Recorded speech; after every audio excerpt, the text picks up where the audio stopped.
तो आज हम एक बहुत ही पावरफुल, बहुत ही इमोशनल जर्नी पर निकलने वाले हैं।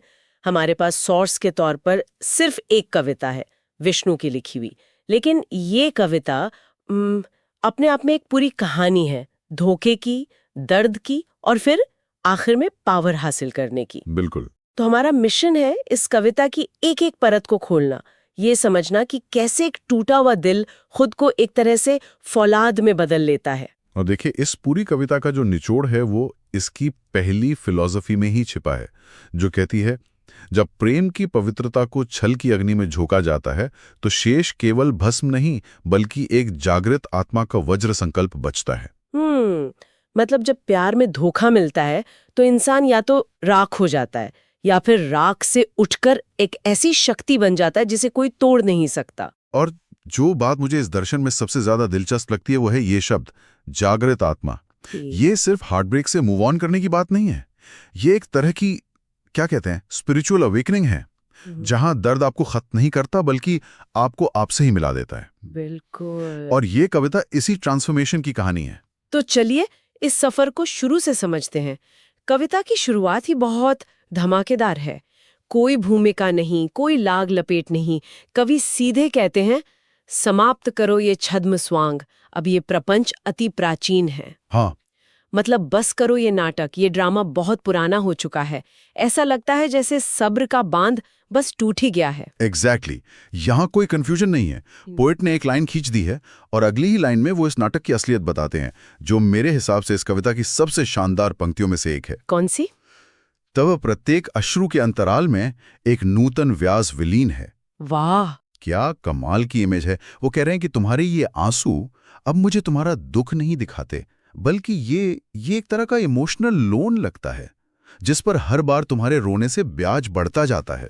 वाह, इमोशनल लोन, ये तो बहुत ही रिलेटेबल है। मतलब आंसू अब सच्चाई नहीं रहे बल्कि एक तरह का मैनिपुलेशन टूल बन गए हैं। हाँ, और आगे वो इस बात को और खोलते हैं, छद्म मिलाप में गरल घोल कर तुम जो मिथ्या सात्विकता का आवरण ओढ़ती हो, बोध हुआ अब मुझे कि यह केवल तुम्हारे कपट जाल का ही एक केंद्र है। गरल मतलब जहर। हाँ, जहर, यानी इन आंसुओं में अब जहर महसूस हो रहा है। और वो जो मासूमियत का नकाब था, अब पता चल गया है कि वो तो एक जाल था। और यहाँ सबसे जरूरी शब्द है, बोध हुआ अब मुझे। इससे पता चलता है कि ये ज्ञान, ये एहसास अचानक मिला है। पोएट एक लंबे धोखे से, एक भ्रम से अभी अभी बाहर निकले हैं। अच्छा। और इसी बोध का नतीजा अगली पंक्ति में दिखता है, लवण युक्त तुम्हारी ये सरिताएं अब मेरे अंतर्मन को भस्म नहीं करती। मतलब तुम्हारी आंसुओं की ये नदियां अब मुझे जला नहीं पाती। हाँ, इससे साफ है कि पहले इन आंसुओं का असर होता था। ये उन्हें कमजोर कर देते थे, शायद पिघला देते थे। तो अब क्या बदल गया है? पहले जो आंसू कमजोर करते थे, अब वो क्या करते हैं? अब वो आंसू उन्हें तोड़े गए भरोसे की याद दिलाते हैं। जैसा कि कवि कहते हैं, तब प्रत्येक बिंदु यथार्थ में मेरे ध्वस्त विश्वास का प्रतिफल है। मतलब हर बूंद अब पछतावा का नहीं बल्कि मेरे टूटे हुए विश्वास का सबूत है। बिल्कुल, हर आंसू एक रिमाइंडर है कि मेरे साथ क्या हुआ था।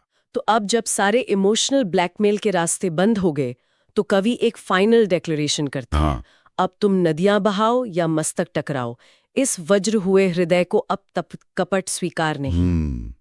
यहाँ पहली बार वज्र हुए हृदय का जिक्र आता है। दिल अब पत्थर का नहीं, वज्र का हो गया है, एक तरह का इमोशनल शील्ड। बिल्कुल, ये एक डिफेंस मैकेनिज्म है। जब दिल को इतनी चोट पहुंचती है ना, तो वो खुद को बचाने के लिए सख्त हो जाता है। पोएट कह रहे हैं कि अब तुम कुछ भी कर लो, मैंने अपने चारों तरफ एक ऐसी दीवार बना ली है जिसे तुम्हारा धोखा भेद नहीं सकता। Game over. ठीक है, तो कवि ने ये तो साफ कर दिया कि अब नाटक नहीं चलेगा। पर ये धोखा किस तरह का था? अगली कुछ पंक्तियां इस घाव की गहराई को दिखाती हैं। एक लाइन है जो बहुत चुभती है, हृदय में अधिष्ठित होकर हृदय पर ही आघात करती हो। हाँ, तुम भी कैसा विलक्षण और विचित्र व्यवहार करती हो। यानी जिसे दिल में बसाया वही दिल पर वार कर रहा है। ये तो किसी अपने से मिला धोखा है। और यही बात इस दर्द को इतना गहरा बनाती है। धोखा किसी दुश्मन से नहीं मिला, किसी ऐसे इंसान से मिला जिसे सबसे महफूज जगह यानी दिल में पनाह दी गई थी। और ये कोई एक बार की गलती नहीं थी। अगली पंक्तियां इस पैटर्न को उजागर करती हैं। कौन सी? पुनरावृत्ति न होगी कहकर वही दुष्कर्म बारंबार करती हो। यानी अब दोबारा ऐसा नहीं होगा कहकर वही गलती बार बार दोहराई जाती। हाँ, ये तो आजकल के टॉक्सिक रिलेशनशिप्स का क्लासिक साइन है ना? The cycle of abuse. बिल्कुल। वादा करना, उसे तोड़ना, फिर माफी मांगना और फिर से वही करना। ये भरोसे को धीरे धीरे खत्म कर देता है। बिल्कुल, ये भरोसे की मौत है। और इसके बाद कवि एक ऐसे नतीजे पर पहुंचते हैं जो बहुत ही कठोर है, लेकिन शायद उस दर्द का सच है। वो कहते हैं, क्षण क्षण में जो तुम नवीन संबंध स्थापित करती हो, यथार्थ में तो तुम केवल हृदयों का क्रय विक्रय करती हो। ओह, दैट्स हार्श। बहुत हृदयों का क्रय विक्रय। Buying and selling of hearts. यहां तो बात सिर्फ इनफिडेलिटी की नहीं रह गई है, ये तो प्रेम की पूरी भावना को एक बिजनेस ट्रांजैक्शन बना देने जैसा है। एग्जैक्टली यही इस कविता का कोर पेन पॉइंट है। कवि को ये एहसास हो रहा है कि उनके साथ जो हुआ वो प्यार में मिला धोखा नहीं था, बल्कि वो एक सौदे का हिस्सा थे। Love has been commodified. भावनाएं एक वस्तु बन गई हैं जिन्हें खरीदा और बेचा जा सकता है। इससे कवि को लगता है कि वो यूनिक नहीं थे, वो बस एक और कस्टमर थे। और इस एहसास से बड़ा कोई दर्द नहीं हो सकता। वाह, ये सब समझने के बाद कविता में कुछ बहुत पावरफुल मेटाफर्स आते हैं जो दिखाते हैं कि इस धोखे की कीमत कवि ने कैसे चुकाई है। जैसे ये लाइन, मेरे ही रक्त से तुमने अपनी निरपराधता की यह मलिन अट्टालिका निर्मित की है। यानी मेरे ही दर्द और खून से तुमने अपनी बेगुनाही का महल खड़ा किया है। What a painful image. ये बहुत ही दर्दनाक तस्वीर है, लेकिन यहाँ कहानी पलटती है, जिसे हम पोएटिक जस्टिस कहते हैं। अच्छा। कवि कहते हैं, तब नैनों से प्रपातित प्रत्येक बिंदु अब कृपाण बनकर तुम पर ही पलटता है। कृपाण यानी तलवार। मतलब जो आंसू पहले हथियार की तरह इस्तेमाल होते थे, हाँ, अब वही तलवार बनकर तुम पर ही वार कर रहे हैं। तुम्हारे ही कर्म, तुम्हारा ही बनाया जाल अब तुम्हें ही फंसा रहा है। Karma is catching up. और इस धोखे की आग में जला क्या? कवि कहते हैं, दिखावे की इस ज्वाला में तुमने मेरी पावन संवेदनाओं को भस्म कर दिया। जो कुछ भी पवित्र था, सच्चा था, वो सब इस दिखावे की आग में जलकर राख हो गया। यहाँ फिर से भस्म शब्द आता है जो हमें सीधे कविता की शुरुआती फिलॉसफी से जोड़ता है। और इसी राख से अब एक नई चेतना का जन्म हो रहा है। दृष्टिकोण पूरी तरह बदल रहा है। कवि कहते हैं, अब इन अश्रुओं के रत्नाकर में निमग्न तुम्हारी ही कलुषित प्रवृत्ति परिलक्षित होती है। इसका मतलब अब आंसुओं के समंदर में मुझे अपना दर्द नहीं, बल्कि तुम्हारा मैला कैरेक्टर, तुम्हारी टॉक्सिक नेचर साफ साफ दिखाई देती है। The whole perspective has flipped. अब ये सेल्फ पिटी नहीं, बल्कि एक क्रिस्टल क्लियर एनालिसिस है। And here's where it gets really interesting. कविता के दूसरे हिस्से में टोन पूरी तरह बदल जाता है। हाँ, दर्द की जगह अब संकल्प ले लेता है।